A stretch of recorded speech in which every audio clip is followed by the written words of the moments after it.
Yes, yes, people.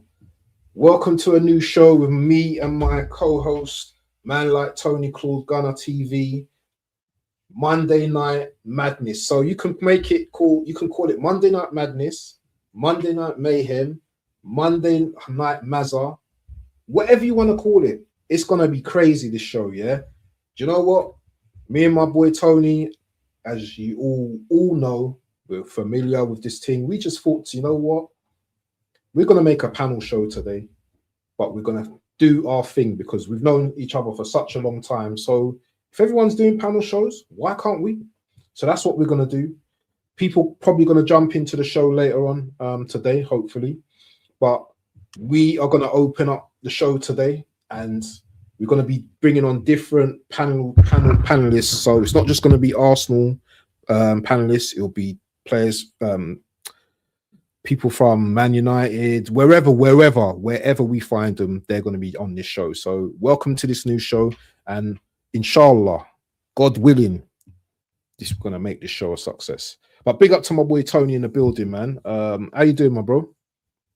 Hey, big ups everyone. Yeah, see people, you're welcome to our new show, Monday Night Madness. I would like to call it a podcast, yeah, because it's I still feel like we'll still have this kind of like moments where we would really share very intensive personal opinions, and to kind of be like more like a family kind of a thing. Yeah. But people will have varied opinions. Big up to Miss Melina. She's down there on my chat. And again, the first lady of YouTube, bro. I mean, if we're inviting people, Miss Melina could also be there too, my bro. 100%. Miss Melina is one of, CPP, yeah. Miss Melina is one of the most, valid Arsenal fans out there. She speaks the truth. She says the truth. When the team ain't doing well, people, she's there. When the team is, just, glazing through, she's there. So, within the week, we might also invite her to next week's show to be among the boys and let's talk about Arsenal. So shout out to Miss Melina, people. Shout out to Miss Melina. And shout out to every other person who's going to be joining us. My good friend Don T will be joining us later on for this show. And later on, other panelists will also show up. Craig is on his way home. I don't know if he's going to meet up, but CPP, yeah, me and my brother, we just have to get the first episode cooking before anything. Big up to everyone. Hit the like button. It's going to be a great show, mostly starting now and of course later in the future. So it is what it is. It is what it is. Big ups to you, man. Big ups to you. Aces says you don't know. Aces says I don't have the answers. Aces, to be very sincere with you, the answers are not with me. You were on my channel yesterday, me, Baggers doing the watch along. So what happened? I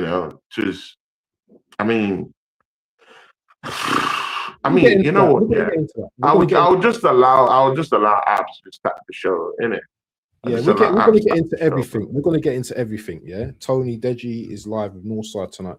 Deji was saying he's looking for you. Ooh.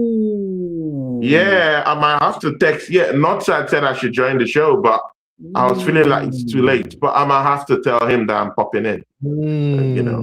Yeah, I think it's late, but, I might go there and spend some time with them, yeah. We got our first question. Do you think Arteta needs to calm down on the touchline? He passes too much anxiety onto the players.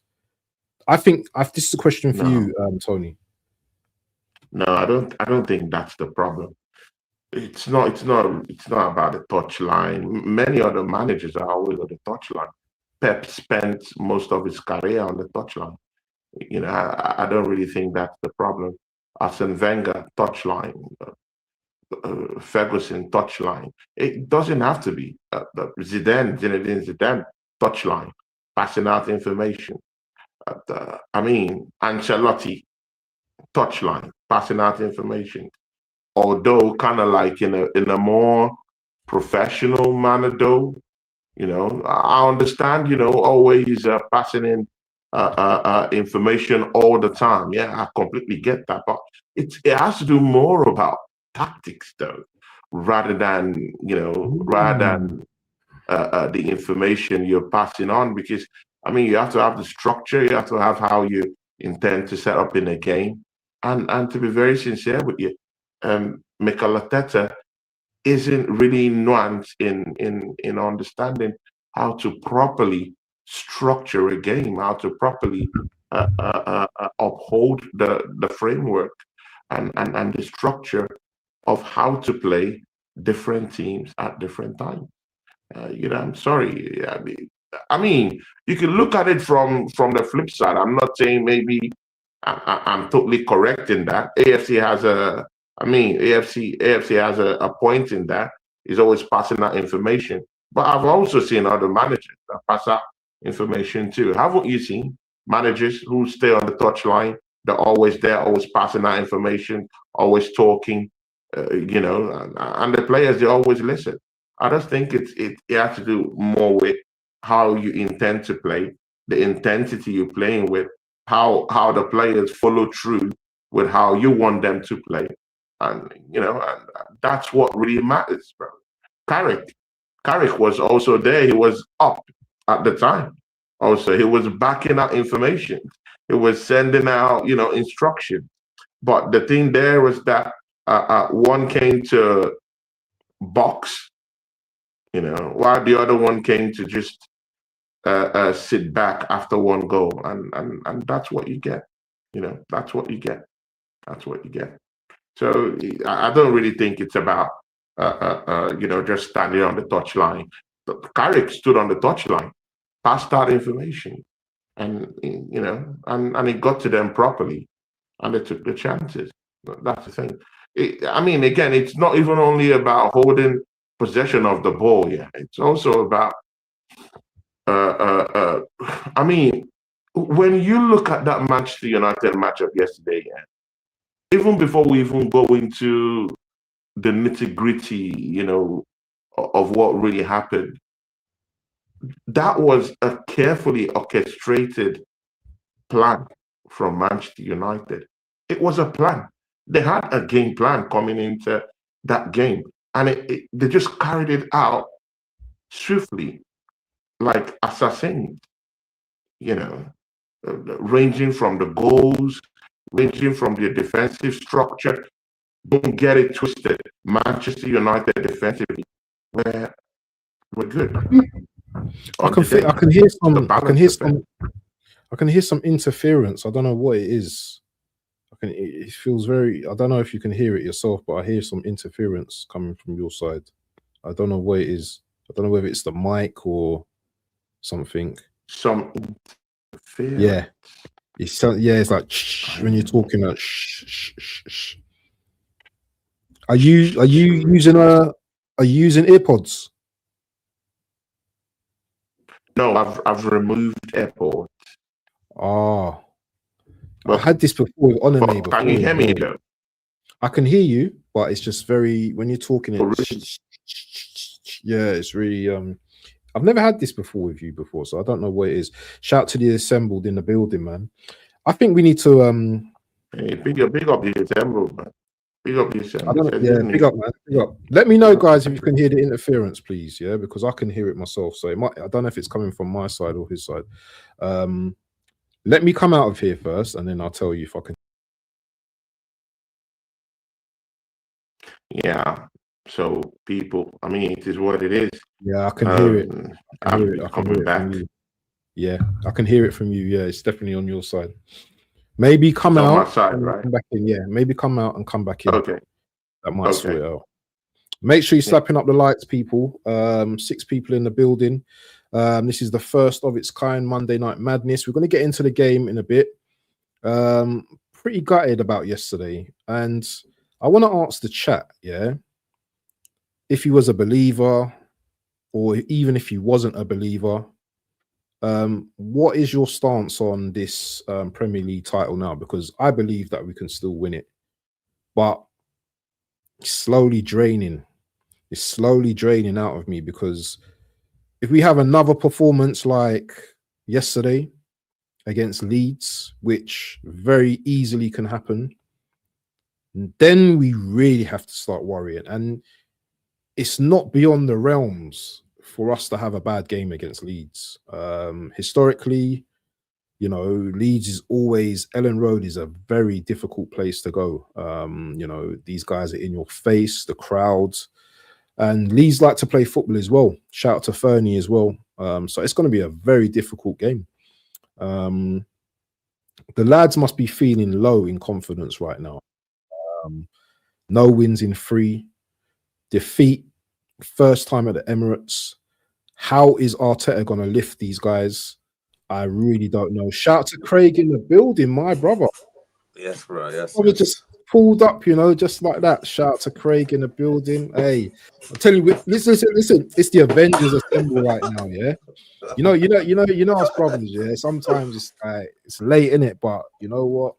Lateness is greatness. But I was just talking about the game, getting into the game. I'm just sorry, not getting into the game. I was just talking about the game ahead. Sometimes when we do shows, innit, you know, we talk about the game in isolation, but I'm thinking of going forward and then coming backwards, because the mentality of the players right now, yeah. I want to ask Tony about this, yeah. After this loss, I was just asking the chat, because I believe that we can still win the league, but if we lose on Saturday or Sunday when we play Leeds, Sunday, that belief is going to start to Saturday, yeah. Is it 12:30 kickoff? 3 o'clock kickoff. 3 o'clock. That is going to start to drain from me, man. What's your thoughts, Tony, man? And what do you think our current mentality is like right now? The players and the manager. Shout out to Craig, man. Craig, it's nice to see you, my bro. I mean, welcome back. I mean, this just reminds me of the show we used to have on my channel, you know, the other time. Yeah. Big up to you, Craig. You're welcome, and hopefully we get this show cracking. See, yeah, I mean, it is what it is. Abs, yeah, we are where we are. You know, there's nothing we can do about this.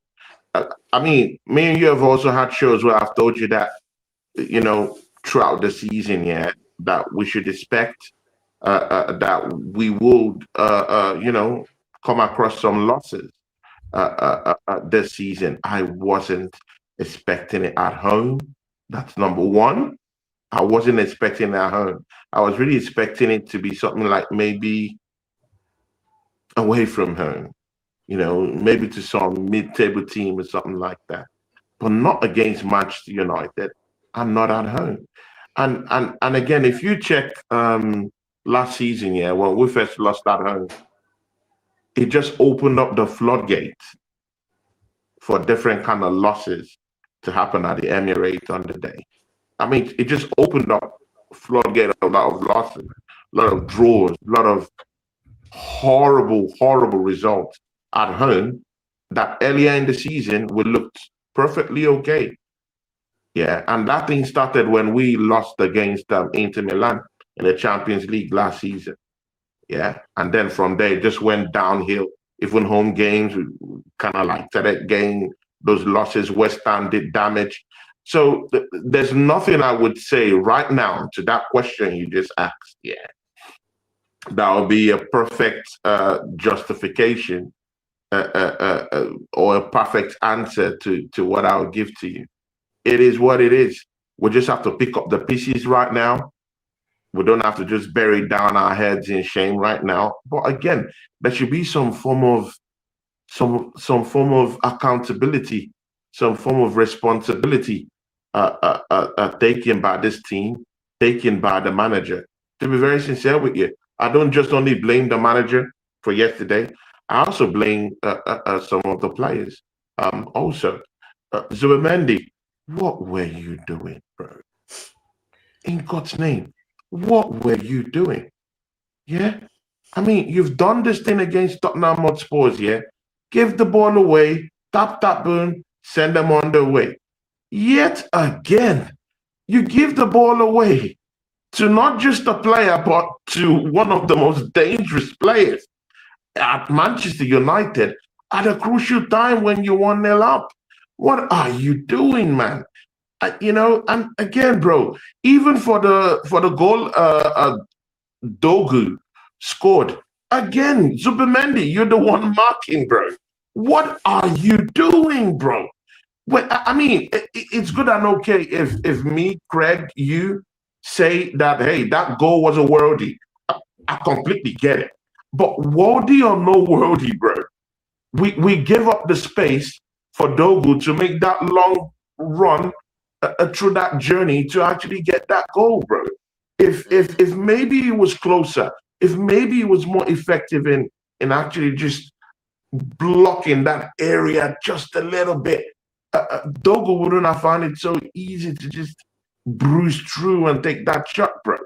Yeah, defensively we were shabby. I mean, we keep talking about Arsenal being the best defense in Europe. Technically, if you look at the numbers, okay, it's good enough. But it's in games like this, games that do matter, that we just drop the ball, and it seriously, it's not good enough. And this thing started, yeah, even in our show, Abs, I told you, I said we're conceding goals in a way that's scaring me. Away from home, I mean, we conceded against Chelsea Football Club. We conceded against Bournemouth. I mean, 2 goals, bro. Horrible, not good enough. Even if Saliba back, Big Gabby back, there's something now, that's just really happened since after these guys got injured and I'm back now. It's not just the same. Something isn't working properly, bro. Something is not working properly. And again, bro, I mean, even before we even go into some other informations, bro, Martin Odegaard. I mean, bro, see, Craig, waffledon. I can't remember. Yeah, I watch the Premier League. Yeah, I can't remember the last team that I saw that always used to substitute the captain frequently, bro. I think Martin Odegaard has the record of the most substituted captain in the whole of the Premier League, bro. He does. Bro, I'm even thinking historically, bro. I haven't seen a captain that has been hacked off, bro. I now call him Captain Hacked Off. That's what I call him now.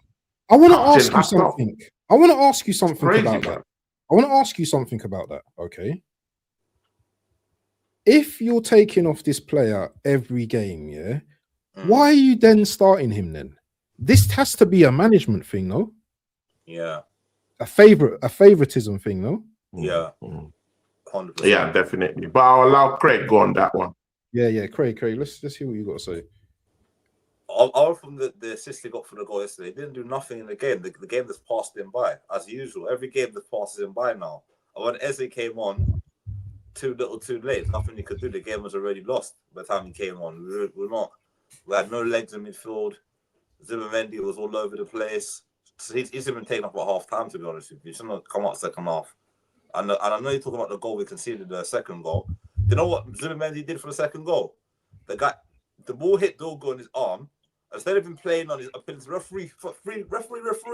If he had continued playing on, he would have blocked that. He would have blocked him from taking the shot. He was complaining that he stopped. Did you see the game when he stopped? Literally stopped on the field to the referee. Yeah.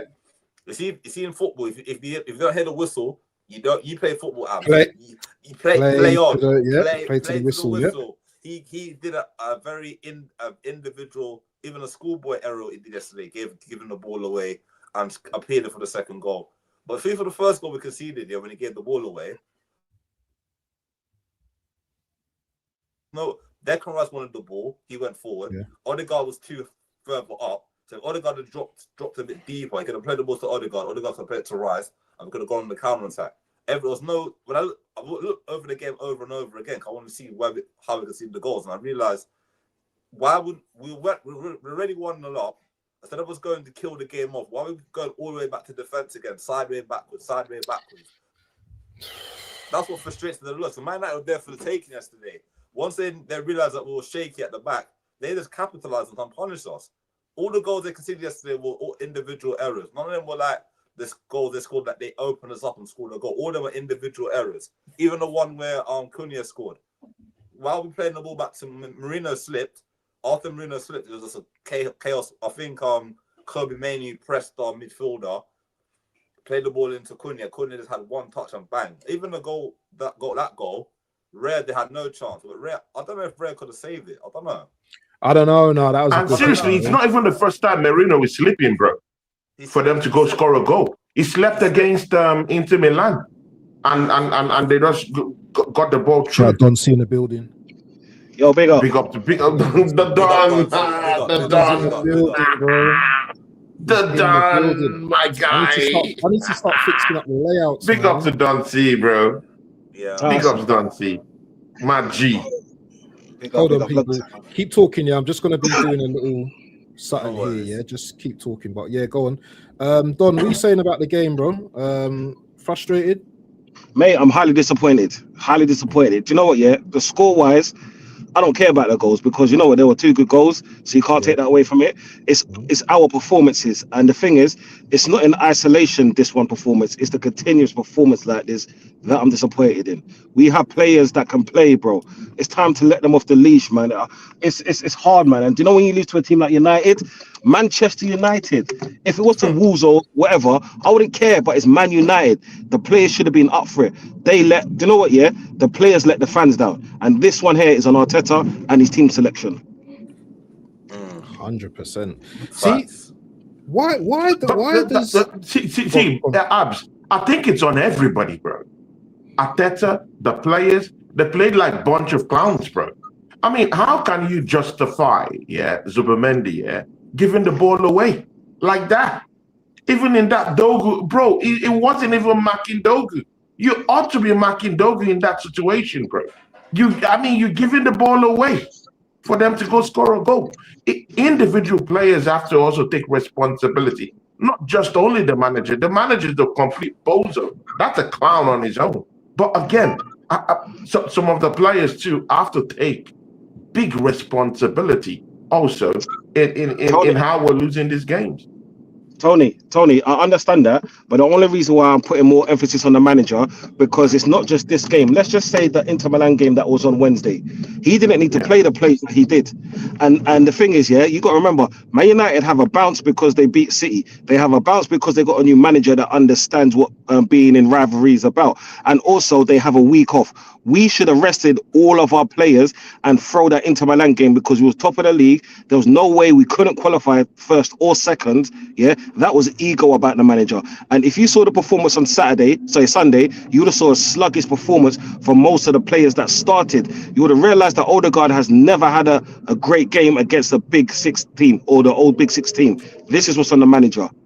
Playing Jesus, a player that just came back from a 300+ day injury, playing him in 3 consecutive matches. Yeah? Facts. Right? This is on the manager. This is why I said, do you know what, don't get me wrong. The players, awful, yeah? Apart from Declan Rice and Timber, no one else should actually hold their head high, even Saka. Because Saka, after the goal, he's our most experienced player in this team, not age-wise, because he's an Arsenal boy. He came through when he was 18 and he's been in this team since. So he should have took the ball by the scruff of the neck and went on to help us win this, right? Like, and the thing is, right, I can't even say a player like Gyökeres. He didn't have enough time to actually implement his style and what he wanted to do, and he was a better player. It's like this. Why are we always doing like for like subs? Why not take off player back 3? Do it at half-time, spam another and the striker. Do you know what? I see that as intent. Not after 53 minutes after you go a goal down. That's reactive. Once. Can't he just be active? Just once. Mate, I am fuming. God. I mean, it's crazy. I mean, I completely agree with everything Don T have said. I mean, completely agree. Same thing what Craig said. I mean, also what Don C said. This is crazy, bro. But I'm more into Arteta. why are you starting Gabriel Jesus? I mean, that's a very big point Dante brought into the fray. I mean, I'm not bored. See, several questions I was being asked even before that game about who our striker for the game was to be. I kept telling them, you know what, yeah, Gyökeres stinks up the place, yeah, but I will still put him there because there's some certain things he does on that pitch, yeah, mostly to the centre back, yeah, because he kind of like hold off a centre halves. I mean, it's a guy with the strength, yeah, you know. So while they're out there thinking of how to deal with Gyökeres, you know, I mean, their minds are out. Then you can be able to pick them apart, you know, in the defense and allow your white players just do the damage. But Mikel Arteta just completely let, you know, that part of his game totally slip up, bro. Not good enough. Jesus isn't a number 9, bro. Jesus is not a number 9. Why playing him through the middle? We could have even still used them maybe through the wings in some way, some type of way, through the wing, coming in, maybe from the left-hand side, maybe from the right-hand side, no problem. If you check his hit map, it's always coming down through the wings, yeah? At least that could also afford you the opportunity to at least put Gyökeres in that number 9 slot. It would still cost the damage he ought to cost either way. And if maybe you care so much about the recent goals that Jesus have been scoring, good. You still have him on the pitch to still do that by putting him on the wings. But we have a bozo manager who doesn't think about this tactics. I'm more worried. People, yeah, I've said it that we're going to win the league. No problem. I get that. But this is the thing. Mikel Arteta is the biggest rival to us winning the season. Anything, yeah? Mikel Arteta is the one that is going to make sure we lose them or make sure we win them. It's based on the manager, bro. It's team selection? Nah. At all, bro. At all, bro. And again, I look at some of those goals, yeah. I also still felt that David Raya was a bit poor too, bro. I don't know. I mean, did anyone feel that? I still feel like he would have gotten at least 1 or 2 of those if he would have tried more. Dorgu's boy couldn't save it. The one we went round him, he couldn't save it. The only one I'm worried about is the third one. I'm thinking he dived a bit too late for the third one. I know Ab said it was a good one. The third one, he was trying to time it between Gabriel. I think Gabriel blocked the ball. By the time he dived, the ball's already gone past him. He didn't see it because that was a good shot. That was a good shot, but he didn't see it quicker. Maybe he spun quicker to that side with a shot. Maybe we got a hand tip to it. Maybe we'd hit the post or something. But for me, it's just I feel that we lack. What we lack is like we haven't got players in the team that won titles, isn't it? I know Jesus won titles before, but he wasn't really the main man at City when he won titles. Aguero was ahead of him, kind of thing. We need like before when we used to win titles, we had winners in our team. I think we lack winners in our team. And I think we need to start working out like games like against Man United. Like Man United were quiet all week yesterday when they win. All over the Arsenal, your foot blown up. Arsenal this, Arsenal that. Hear them online. Arsenal this, Arsenal that. Where were you? Where were you for the last 6 months, Man United fans? Nowhere. You were crying. Get Amrin out. Get Amrin out. You got him out. You got a little win against Man City. I thought, okay, now they come to us. We should have beaten them yesterday. But problem is, can I interject there, Craig? Though I've been told, and I'm going to do some housekeeping quick here. I just want to shout out to Oregon Goon, your boy. He's gifted you. Big ups, Oregon Goon. Thanks, bro. Oregon Goon every single time. Oregon Goon said, speak on J-Boy. J-Boy as well, here to there as well. And why not try 2 strikers up top? But I'm going to say this straight now, yeah? And you lot might laugh at me, yeah? But for me, Man United's got the better attack. I think they've got the better attack. I think their flow, the way they flow. Yeah, they do. Who's the Ahmad? Who's the other guy? Who's they got? Dorgu at the moment.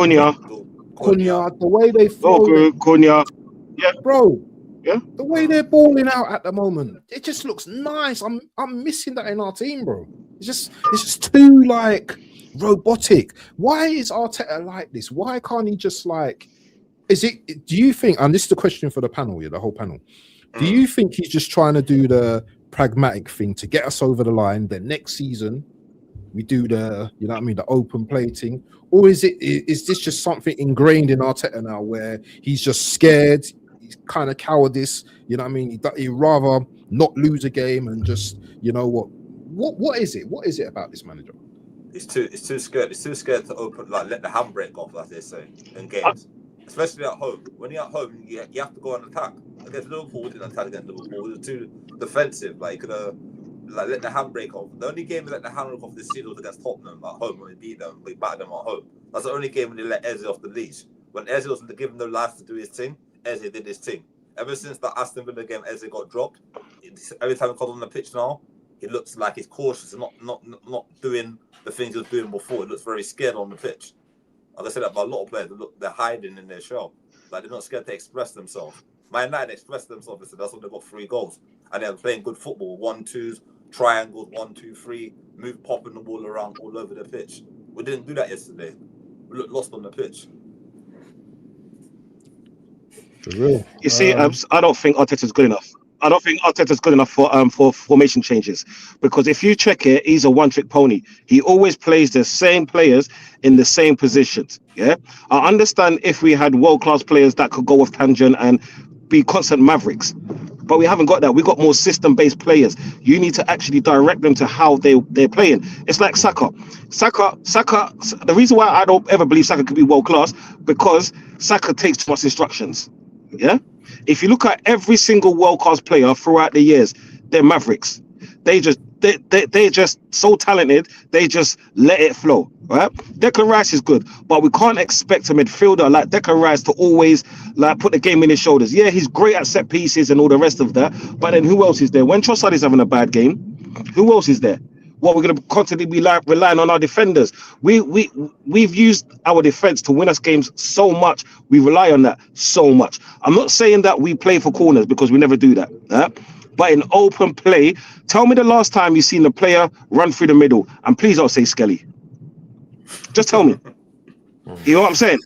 No, and that's the issue there, because Arteta, I don't know what the hell is his problem, but it's like he's constantly doing that U-shaped football. Like I call it the shoehorn kind of football, skipping up the fields, playing through the wings instead of trying to hit through the lines. Yeah, and that's our problem. Odegaard's supposed to be a forward-thinking player. That's what I heard. Tell me 5 passes that you could say that led us to a goal. Just no, in the last 2 seasons, not even this season, just 2 seasons. You're not gonna give me none, because he doesn't do that. Yeah, Eze comes off the field. He's the one who helped Martinelli when Eze and Martinelli's on the field. Yeah, Martinelli looks a lot better. Gyökeres with his heavy touches looks a lot better because he's forward thinking. Yeah. Why doesn't he play him? Because he can't control the type of footballer he is. You know what I'm saying? That's the reason why Odegaard is our captain. And what a pathetic captain. Pathetic. Yeah? We've had some of the best captains England's ever seen in this country. Yeah? And we've got Odegaard now. Yeah? So it's like this, yeah? It goes from the top right down, because just remember, Odegaard is Arteta's mouthpiece. And who do you think he can control in the team? Odegaard. Yeah, Odegaard was piss poor yesterday. After 40 minutes, I wanted him off the field, but yeah, we kept him on until they scored a goal. How does that work? It's embarrassing, bro. It's embarrassing that I'm on streams and people say to me, "Oh yeah, Odegaard's your most substitute player, and he's our captain." That's embarrassing, bro. Our captain's supposed to be our leader, and we got that. So how do you expect us to beat a team like Man United that's literally going through their emotions? How do you expect us to do that and to win a league? He'll be like, okay, if Tony's right, and I swear down, I hope you're right, Tony, we win this league. He'll go down as the most embarrassing captain to win a league title. And we saw John Henderson. I agree. But even Jordan Henderson is even in his days in Liverpool, he was still even okay. He's still better. He gave them something to. To work with, bro. Bro, Odegaard can't give us anything to work with, bro. At least Henderson, he gives you some certain kind of energy in the middle of the park. At least he's always running around, yeah. At least trying to push, hack off one or two players, push them off, yeah. But Odegaard, physically, nada. He does nothing, and he has actually perfected the act of the similarity of activity, but there's no action. Can you guys wrap your head around that? Yeah. When someone has the similarities of actually performing activity, but there's no action going on. He runs. He just pops off he just pops off. Yeah, tries to act as if he's very, very active, but he's not doing anything. He slows down the game. He only rubs off his hair, does some couple of Cruyff turns, and that's it. He slows it up. I want my attacking midfielder to have a say up front. He's always dropping down too deep, bro. Not good enough. Not good enough, bro. I want my captain, yeah, to be. Bro, look at that game yesterday, bro. Yeah, did you see Odegaard? Yeah, back out orders in such a way that will tell you, oh, this is the captain of the side. This is someone that wants us to be more proactive. Did you see anything from him? No. His body language, zero. Activity, zero. He's just running around trying to act as if he's doing something, but he's doing nothing. And just like I told you guys at the start of the show, Martin Odegaard, personally, I think he's been the most hacked off captain ever in the history of the Premier League. People, you could bring out the record. I can bet on that, bro. This man is the most hacked off player that's a captain of a football club, bro. In the country, bro. That's how poor he is, bro. Probably in world fear, doesn't inspire anything in this football club. It's just complete rubbish. And again, look, you know what? Yeah, you're talking about. Abs, you're talking about this manager, yeah, and really what's wrong with him. I'll give you an example of what's wrong with him. Did you guys? In the whole panel, yeah, did you guys see Waneri's goals for Marseille? Yes. Did any of you see Waneri's goals for Marseille? Yes.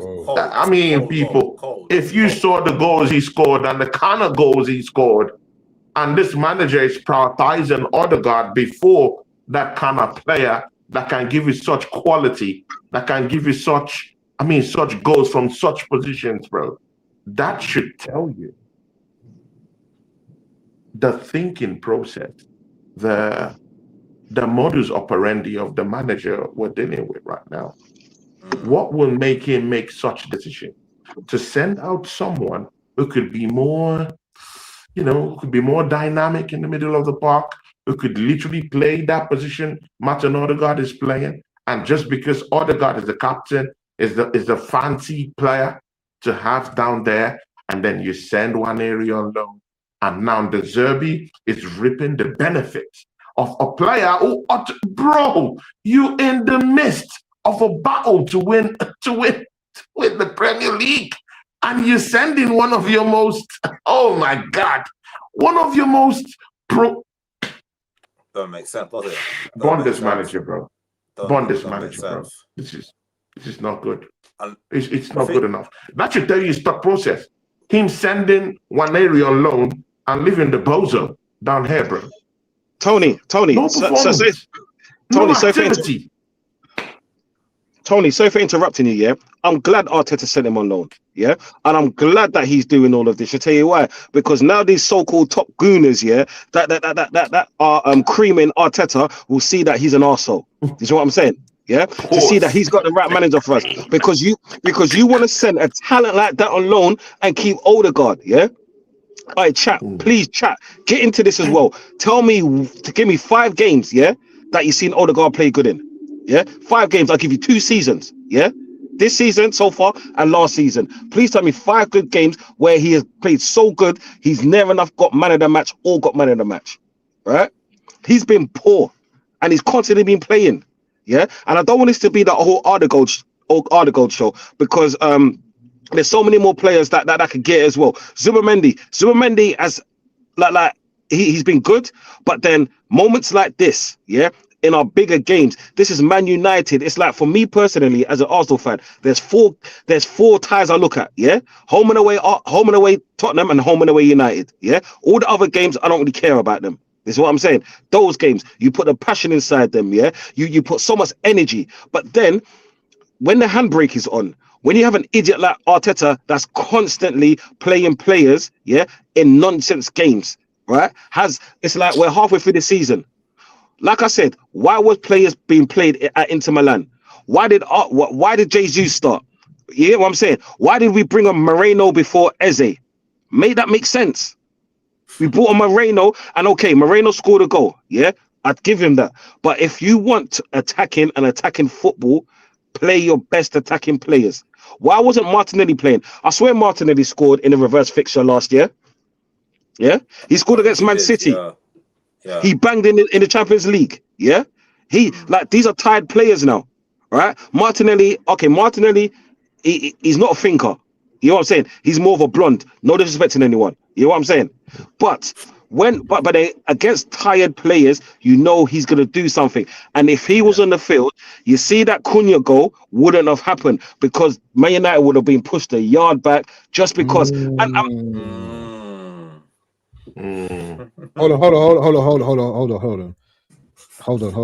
You know what?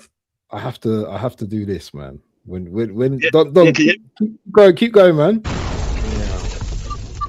Yeah. Sorry about that. Just got a call. Okay. And the thing is, what people not talking about, why did Madueke come on, and why was he playing on the right hand side and not the left? And Saka had to move. Is Madueke better than Saka? Is that what we're saying? We're moving our star boy to the left because to shoehorn another Chelsea reject.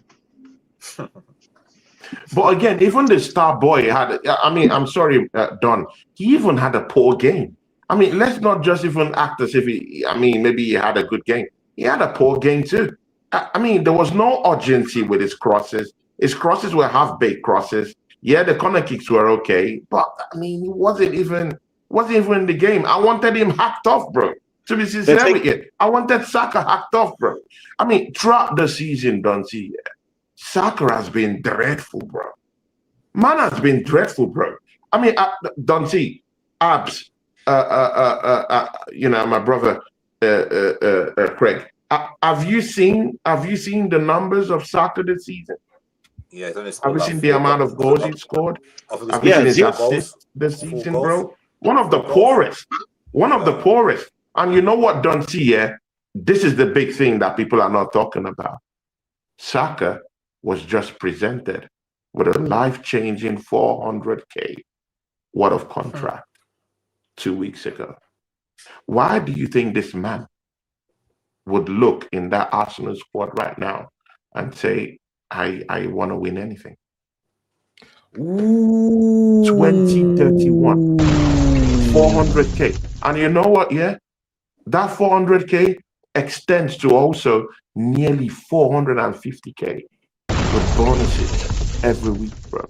Why would this man decide to turn up the heat, bro, in the middle of the season, bro, after a disastrous showing against Liverpool, and they hand him a contract, bro, to 2031? Doesn't make sense, bro.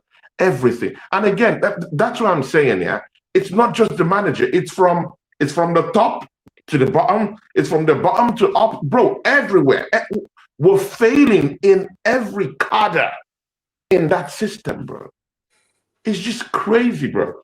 The only thing I'm really having right now that I would say, oh, okay, is making me feel like we might still win it this season, is that every other team are faltering this season. Every other team are poor. It doesn't matter whether City brought in reinforcements. They still lost against Man City, against Manchester United. I think they will still drop more points. But that's not even the main thing. How sure are we that this manager is willing to get those points even if Man City drop more points? So I don't know. It's just a dicey one right now, bro. But it's just crazy, bro. We have a captain that isn't playing well. And this our wingers, I mean, I don't know. Trossard could turn up anytime he likes. He could have a dreadful game like the one yesterday. Madueke can't score a Premier League goal. Gyökeres isn't firing on all cylinders. Gabriel Jesus, I mean, he's not a striker, bro. Let's don't claim he's a striker. He's not. So, I mean, it is what it is. We are where we are. Do you want to hear the stat, Tony? Oh yeah, hey, do you want me? I've got the stat. Oh, did you? You shared that with me the other day, didn't you? Where's the stat? Where is it? Where is it? Let me see if I've got it. I got it on my phone. You got it on your phone? Yeah? Send it to me. Send it to me. Send it to me. Don't see gone. Yeah, he's coming back in 15 minutes. He had to drop his wife off. Okay. Fundamentally, fundamentally, I got it. Let me just and this is what I want to talk about next. This is what I want to talk about next. Let me just and Craig, I want you to chime in here first about this, yeah? No problem. What is going on with our attack? What attack? What attack? Craig. What attack? Look at Craig. 1, 2, 3, 4, 5 attackers and 1 goal between 5 attackers in the last. Saka's got 0 goals and 13 appearances in all competition. Gyökeres got 0. Oh my God! That is like relegation form. That's relegation form. I'm sorry. That's not winning the title form. Madueke got 0 goals and 25 Premier League appearances. Trossard 1 goal and 11 appearances in all competition. What is going on with this attack? What is going on? No one's giving me the answers. Like Aces says, you don't have the answers. Why are we so limp in attack? Why? Is this Arteta's system? Is this the actual players, Tony? Why has our attack become this limp? Are the wheels falling off? What is it? Look at those stats, Tony. It's embarrassing. It's embarrassing. Honestly, it's embarrassing. It's embarrassing, bro. This is shocking. This is shocking. Like Craig said, on a very good day, when you're looking at these numbers, yeah, you're looking at relegation numbers, bro. That is relegation numbers, honestly, because even teams. This is live relegation numbers, bro. No gimmicks. Live relegation numbers, bro. Not good enough. Completely impotent, bro. Impotent, bro. That's it. Those are the numbers, bro. Numbers of impotence, bro. In fact, dead. The attack is dead, bro. Saka 0 goals in appearances in all competitions, bro. Gyökeres 0 non-penalty goals in the last 11. Bro, we spent big money bringing in this guy, bro. Nothing. Gabriel Martinelli in the Premier League. Nothing to show. Bro, he's scoring goals, of course, in the Champions League. But in the Premier League, man just goes missing. It's like they kidnapped him or something like that. Yeah?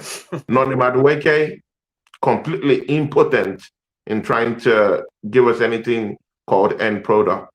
Leandro Trossard tries to pull his weight around. But at the end of the day, bro, the numbers still not good enough. We are where we are, bro. Under this manager, bro. It's crazy, bro. Let's have those a little numbers bit are relegation numbers, bro. Embarrassing. Let's get a bit positive, yeah, towards the end of the show, yeah. We've got probably another 10, 15 minutes. Hold on. I don't even know if Gianni's gonna show up today, because he probably would have had a lot of stuff to say, yeah. But let's be positive, yeah. 4 points at the top. I don't care about being top of the Champions League, yeah, because we're in the mix, yeah. Where do we go from here in terms of, you know, going to Ellen Road? What do we have to do to go to Ellen Road? And how do the players pick themselves up from here? Has to be a statement win. Throughout the whole week, I've been looking over that Man Night performance and improving it. 100% looking for it, so we can't go through this again. Go to Ellen Road on Saturday, make a statement win. I don't mean win 1-1 or 2-0, I mean win big. That's the only way we can prove, not just to the fans and to the players and to everyone that Arsenal fans, is to go there and win the game. Not just batter them, battle these. It's not going to be an easy game, but we have to go there with the intent. None of this sideways, backwards nonsense, a straight attack. We'll go 1-0 up, we'll go 2-0 up, we'll go 3-0 up, go 4-0 up. Every time we score a goal, we go for more goals. That's the only way we're going to see. I would be happy with us if we go there and win, because we can't have another performance like yesterday. It can't happen again if we want to win the league. We always say this though, Craig. We always say, "Oh, let's bounce back," and you know, we seem to say this all the time, but the last 3 games has proved that we're not changing. So when are we going to see something? Because Man City are there, and we can say Man City ain't all that, but all it takes is Man City to go on a run, you know, score goals. Harden gets back on track. Yeah. They've got Gay at the back now. Yeah. I think he's going to make a massive difference to their defense as well. 100%. We are hanging on a string right now. You know, like Saka's hamstring was hanging off. Yeah. Torn off. We are hanging on a string right now. Yeah. This is looking serious. This is serious times, Tony. If we don't win on Saturday, there's gonna be some trouble. There's gonna be some trouble, Tony. The players look mentally tired. How do we go into this game knowing that Ellen Road, fully charged players, and these players are very good players, you know. Listen, these players are good players. They're gonna see the weaknesses, and they're gonna try. The manager, he's gonna try and he's gonna try and take advantage of us. Bro, the Leeds we faced at the start of the season is not the Leeds that's playing now. And I hope you guys understand that, right? 100%. I mean, the Leeds we beat 4-1 or something like that, bro, or 4-0. It's not the same Leeds now. This Leeds that's playing now have some certain form of belief. Yeah, they have some certain kind of confidence that they're rolling with right now.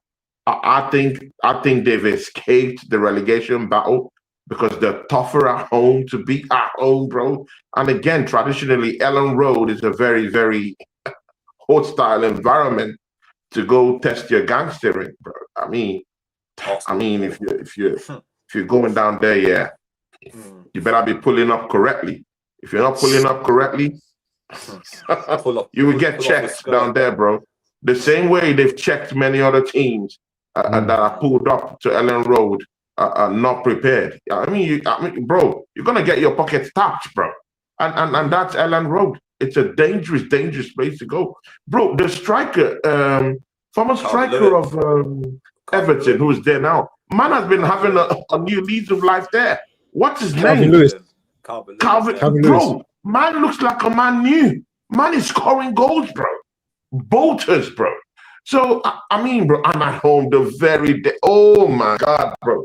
They're so dangerous at home. And you know, that ground there, Ellen Road, there's something up at that ground there. You know, when you go to Highbury, yeah, when I used to go to Highbury, there's this closeness of Highbury to the fans, yeah, when the pitch is very, very close to, to the fans. You can feel every pressure. You can feel every pulse. You can feel every shout, every chant. People are shouting, people are throwing hate at you.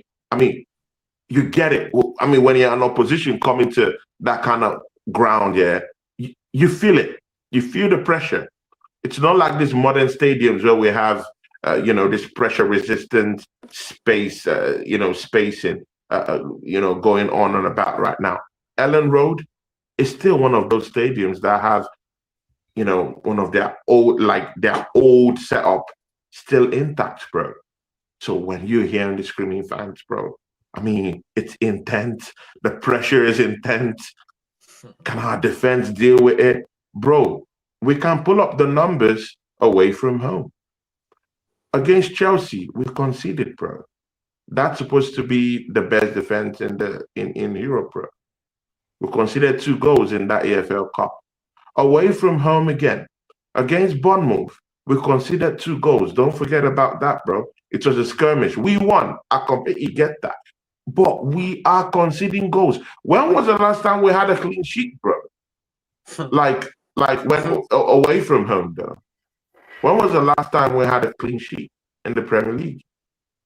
It's been a while back. It's been a while now. It's been a while. It's been a while, right? Yeah. So we're actually considering goals. We're considering goals away from home. So I mean, what gives us the confidence that we'll go to Ellen Road and we won't concede goals? So I'm genuinely scared going into this Leeds game, bro. I'm scared, mostly because number one, I don't know what we're getting away from home defensively, because we haven't kept a clean sheet away from home in such a the last for some time now. The last time we kept a clean sheet was against Everton, 1-0 away, 20th of December. The last clean sheet away from home. Yeah, exactly. Yeah. That was the last one. Bro. Really? Since then, we've always considered goals, bro. And I'm genuinely scared about that going away from home. And again, it's gonna be on a cold. Oh my days! Hold on, it's gonna be on a cold day. Tony, what's happening? Cold day. It's in the evening. It's gonna be maybe 3 p.m. But 3 p.m. is. I mean, bro, man, it's gonna be scary, bro, because they're in good form. They're really in good form. They're a scary team right now to go down at Ellen Road to play against them. And again, I'm not sure that Arsenal can keep clean sheets for some time now. So that adds to the fear again, And thirdly, we have a manager right now that I don't know what he's telling the players. I mean, when you have this poor form of run, going up to 3 games without a win, it also depends what the manager is saying to the boys. We should go out there and win, do this, do that, do that. What is he saying to them? I mean, I don't know. So I don't know the kind of mentality these boys will turn up with at Ellen Road. And that's very dangerous, bro. I need to know what the manager is really telling them, because I'm not sure. And again, we still have problems with our attack, Craig. We still have problems with our attack. So now that this manager has tested Gabriel Jesus and he has failed in his first trial, starting in that game against Manchester United, what will he do? Will he now completely just throw dishes away and overuse Gyökeres? Bro, so we don't really know what's gonna happen right now. What about Kai Havertz, bro? I heard he had a setback. Bro, nothing is as it seems in this football club, bro. I heard he's back. Okay, he's back. Why isn't he playing, bro? So that those aerial crosses that we're getting, at least someone who's tall enough and has the aerial ability to be able to turn them into goals in a way, I mean, it's nowhere to be seen. You're now trying to tell me that you want to manage his injury, but I thought he's okay. So nothing is ever as it seems with this manager, and it's shocking, bro. Moving on quickly, I want to talk about the game in Kairat. So we're going to Kazakhstan on Wednesday, -20 over there. No, you want to talk about? Oh, we're at home. Sorry. My bad. Oh, sorry, my bad. Is this a chance for us to, go out and actually play some nice football for the fans, or is this just a smoke screen for you, Tony? I'll allow Craig go at that. Yeah. Anyone can land. Sorry. I thought this game is a game we have to go out there and make the hand win the game, win the game and just play good football. I wouldn't play my strong team in this game because we don't need to miss the rest players for Leeds. I'll mix and match. I wouldn't even start Rare and Gordon. I'd start on a different team. Give some of the players that had a lot of minutes, like Eze, give them minutes. I wouldn't play Mendy in this game. I think he's suspended for this game. I think he got a yellow card the other day. I don't think he can play. Him and Declan Rice can't play in this game. I think they got booked against Inter last week, so they can't play. So they're banned. So just give some of the fringe players, give Ben White a start. Lewis Skelly another start in midfield. I wouldn't even start Gabriel in this game. I'll rest him in this game as well. I think he needs a rest as well. So they're playing too much football. Just go out there and express yourself. The old Arsenal way, how we used to do back in the day. Go and express yourself. Make the game good. Like everyone, get the fans back on side again. Because after yesterday's defeat, I think everyone was not happy. Was very upset yesterday. So I heard the crowd were booing and everything. I heard the crowd were booing. They were booing after the game. Yeah. I wasn't at the game, but they were booing after the game. They were angry, and even on fan chats, you can hear the fans were not happy at all. Like, they were very Do you think they deserve that? Do you think they deserve that, Tony? Craig? You think they deserve to get booed off the pitch like that? Oh, yeah. What have I done? Oh, what have I done? What have I done? Oh no, I don't know what I've just done. Sorry. Go to your layout. Yeah. Layout. Yeah. You're back. I think they deserve to get booed yesterday because the performance was not good enough. But the performance was not good enough. The last time we conceded 3 goals, that was against Luton in the Premier League. December 2023. Yep. But I haven't conceded 3 goals in a long time. Not even in the Champions League, we conceded 3 goals. So to be honest, our defense always been solid, but it comes to a time when you can't always depend on your defense to bear you out every single game. You need your other players to step up. And yesterday we didn't step up. You know what I mean? You can't. It's like having a wall, but after a while that wall's gonna get broken, and the wall got broken yesterday. Simple as that. The wall can only survive for a time until that wall decays and it starts crumbling. That's what happened yesterday. The wall crumbled, and we lost the game. Definitely, man. Tony, what's going on, man? Because I'm gonna have to drop off in a minute. Yeah. You got coming up? You got anything?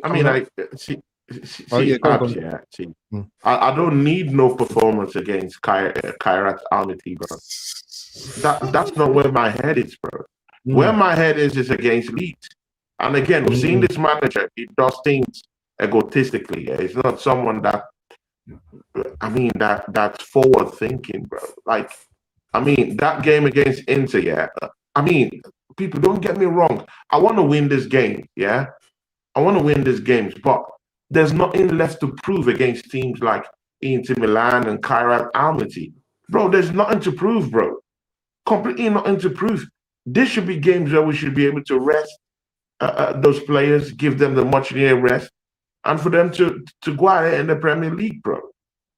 That's why you've been able to actually win those games to get into the next round in the Champions League. So what is the need here of actually qualifying on time in the Champions League to the knockout stages, bro? It's for you to be able to rest, give much needed rest to the players so that they could have the fitness levels, they could have the confidence also going into other matches in the Premier League, people. So it's hard, bro. It's hard. I don't know. I still think that this manager would field some top players in this Kairat Almaty game. I still think so, bro. Yeah, there might be changes, but because the man is so egotistic, bro, he's gonna, bro. Don't be surprised. Declan Rice might have a run out. Gyökeres will have a run out. Don't be surprised, bro. Yeah, instead of us to be having people like Nordgaard show up to the park, Max Doman show up to the park. Yeah, like these fringe players, and one of the players that would have made the fringes a very, very competitive one is out there in France scoring goals. He would have at least made up the numbers, bro.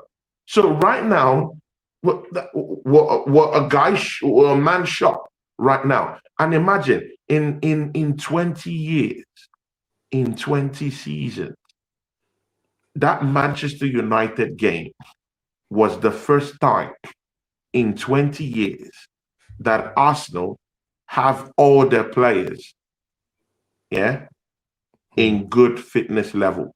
None of them are injured. No player at Arsenal is injured in 20 years.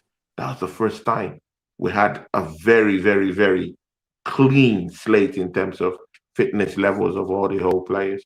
So if you have everyone, there is no excuse for you, Mikel Arteta.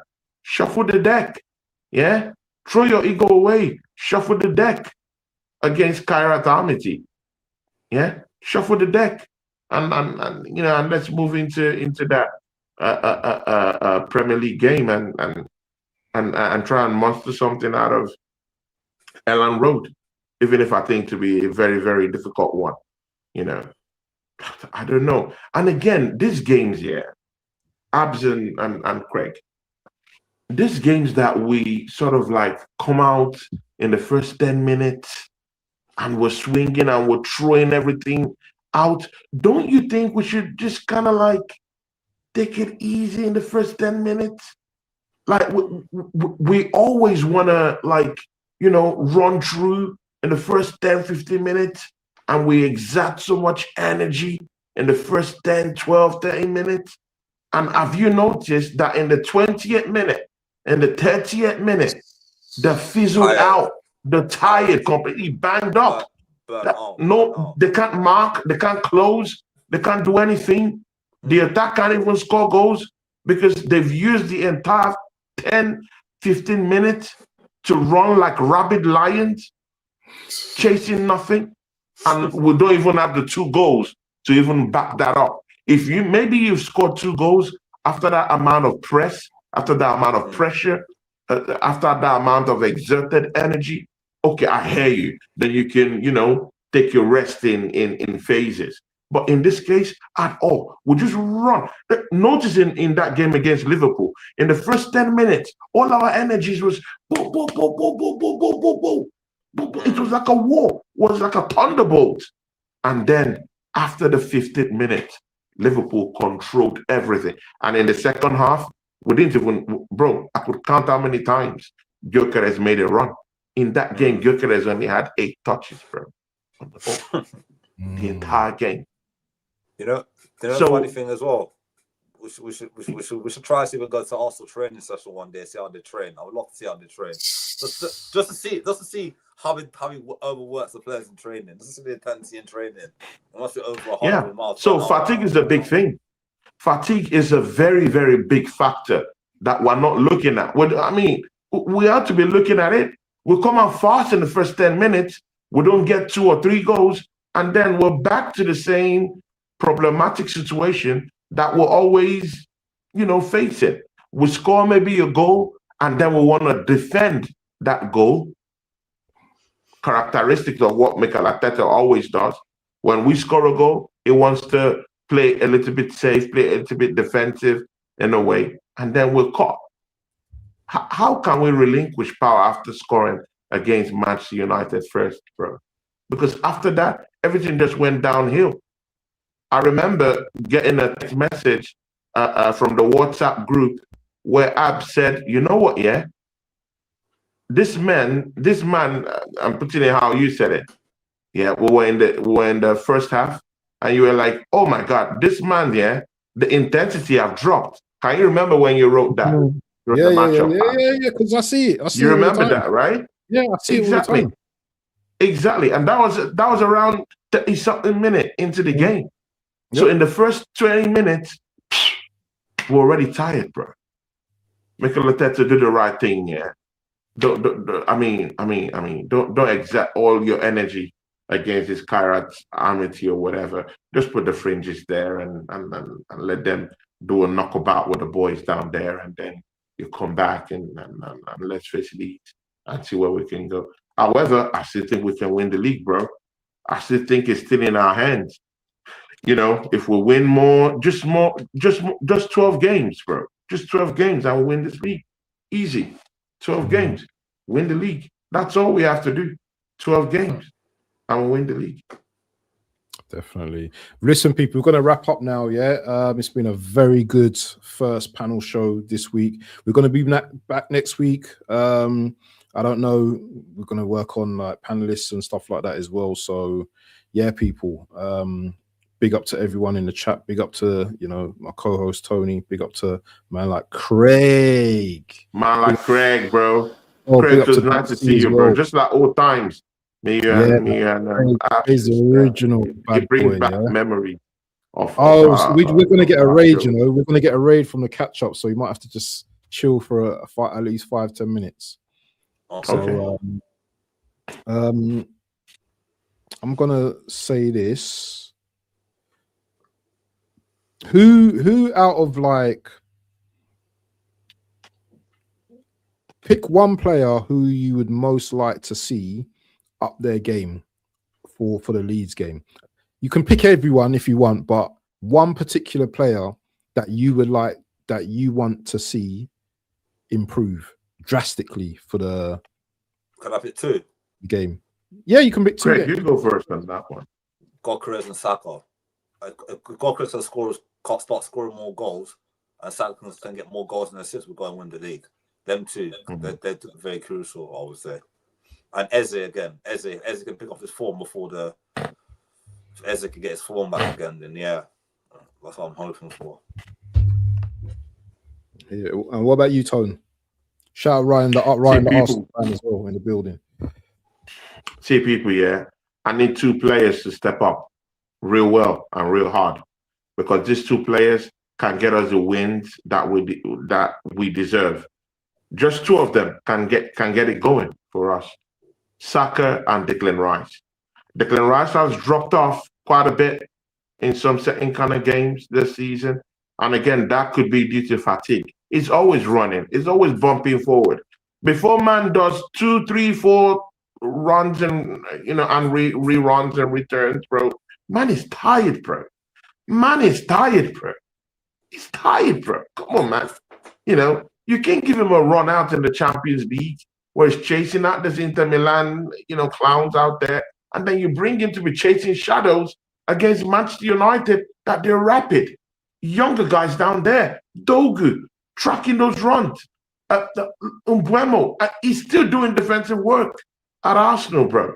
Yeah, so I mean, bro, we have to call in the balance of how we really want to use Declan Rice, bro, because we just allow him bump forward and then come back for defensive duties.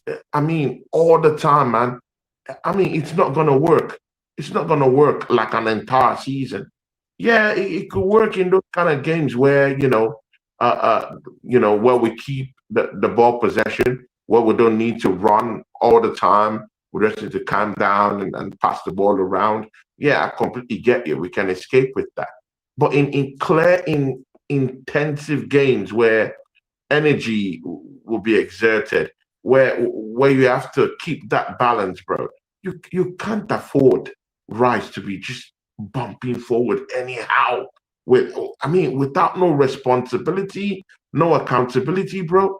And you know what? Yeah, in that, I think in that third goal for Cunha, I felt that Rice was all over the place, bro. It went out to attack. When it was coming back, it was just nowhere to be found around there. And it was his side that Cunha at least got at that run. Yeah. If he was there, at least he would have stopped it in some way, or just kind of like obstructed it in a way. Yeah. At least as a human shield. Yeah. Zubimendi, same thing. Couldn't do anything, bro. So, Rice, please just step up, bro. If you can be able to step it up. And again, him stepping up, he could get more goals for us. I miss Rice goals too. Where are the goals from Declan Rice? I mean, at the start of the season, yeah, it was chipping in 1 or 2 goals here and there, but I'm not seeing those goals no more. It's completely dried up, bro. So we do need Rice to step up. Bukayo Saka, bro. Like I said, we've given him a new contract, bro. Yeah, that contract is with him. Can we get some goals, Bukayo Saka? No, but seriously, yeah. Wait, Craig, wait a minute. Craig, put yourself in Saka's shoes. Why would you want to score more? Bro, I have the contract, bro. Like, why? Is there any motivation for me to actually do anything right now? Why wouldn't I want to relax right now, bro? After getting that contract till 2031, mid-season, bro, and we haven't won anything. Like, why would I want to push? What will be my motivation, bro? No motivation, bro. to win. No numbers. How many assists does he have? If it was you, bro, would you want to do anything? If it was you, Craig, would you want to do anything? Bro, he has his, I mean, he just engaged his beautiful girl. I mean, guys, come on, man. Come on, man. And everything is get towards there. Man, them, let's be human for some minutes out here, yeah. Man is thinking of his, of his wedding and all that good stuff, yeah. Man's head is not with Arsenal scoring goals, bro. So it is what it is. If these two players can just step it up, bro, we won't have no problems, bro. Even if Gyökeres isn't firing on all cylinders, we're top of the league, and Gyökeres has got only maybe 9 goals the entire season, bro. The entire season, bro.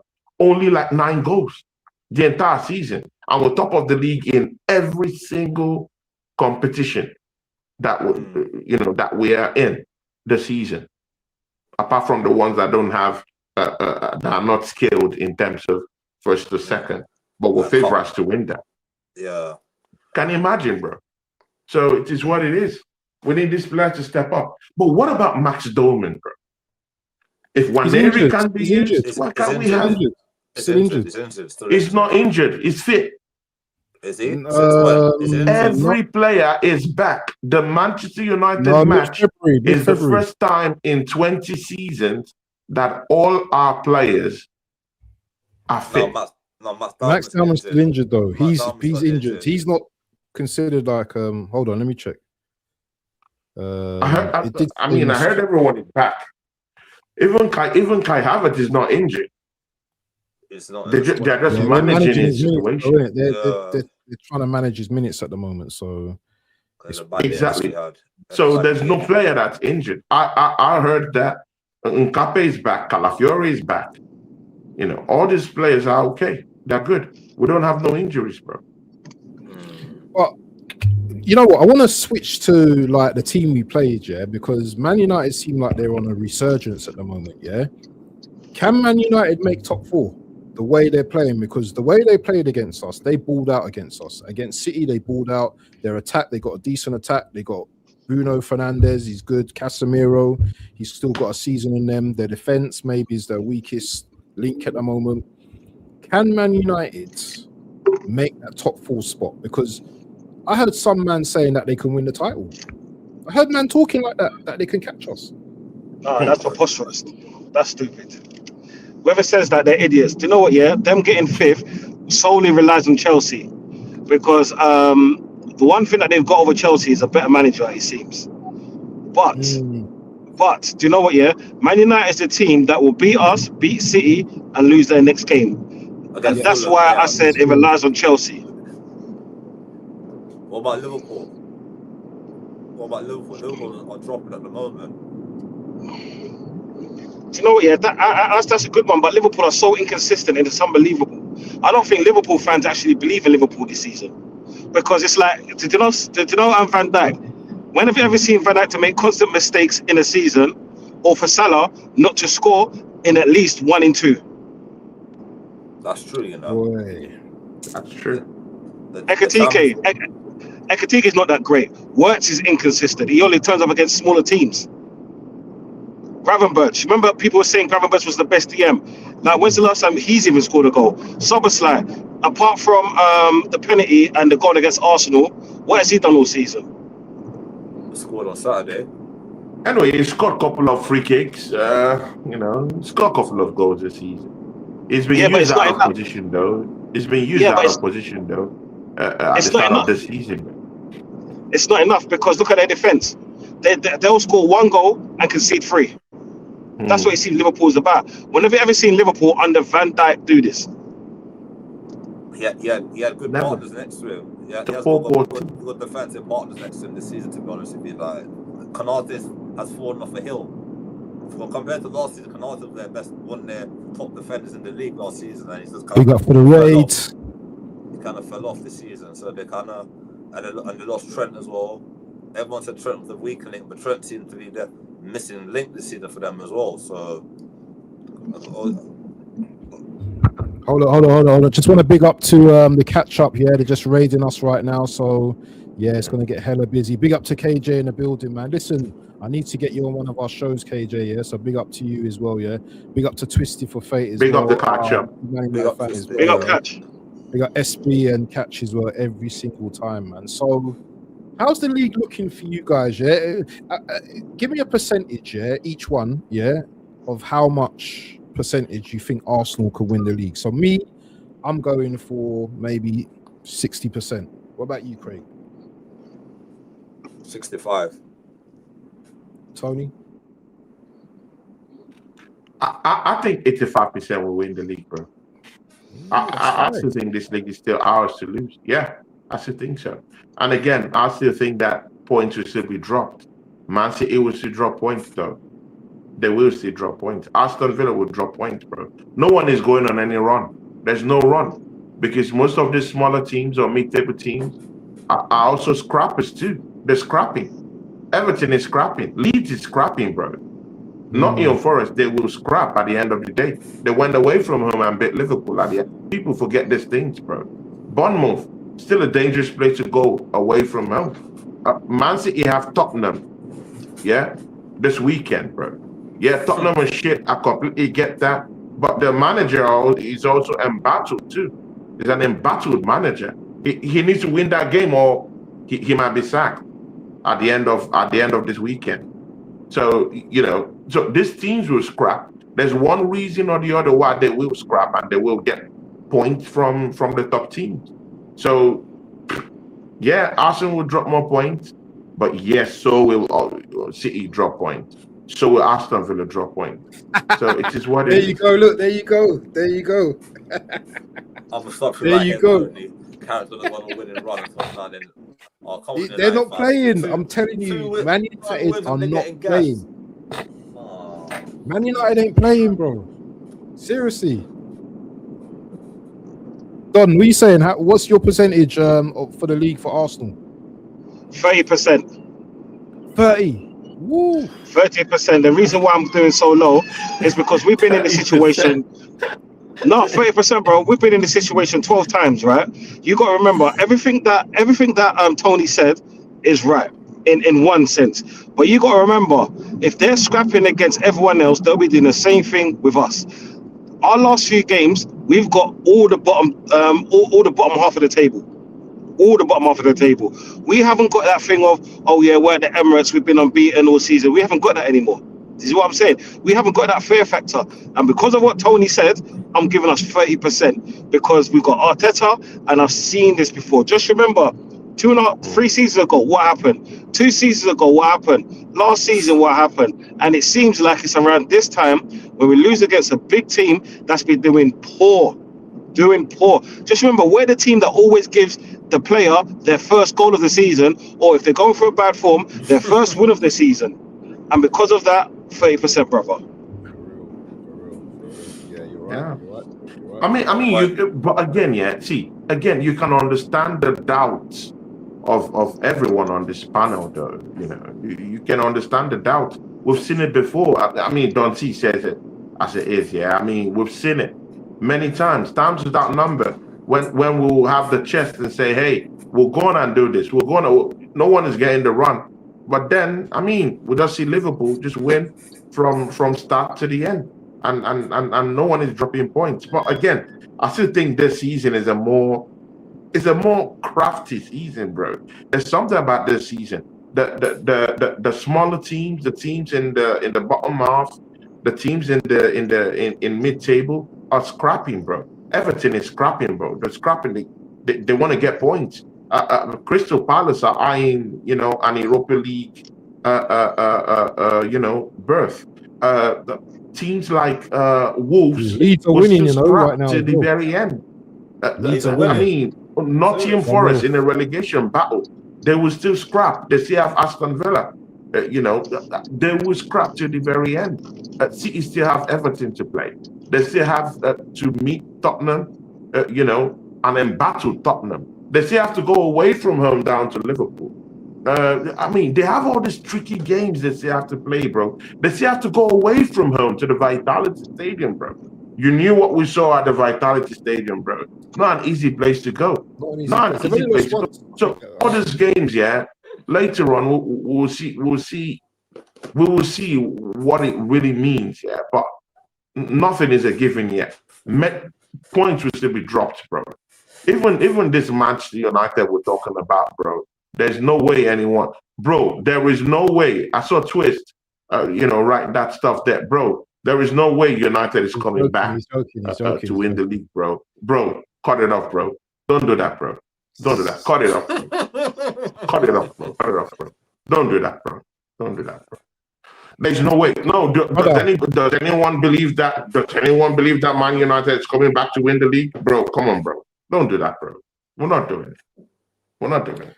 Listen, people, we need to watch. We need to be careful about Leeds on Sunday, on Saturday, because listen, yeah, Dr. Seymour just said in our group chat, you look watching Leeds tonight, and that's what we're gonna do now. I think we're gonna just head off now because I'm hungry. Craig's hungry.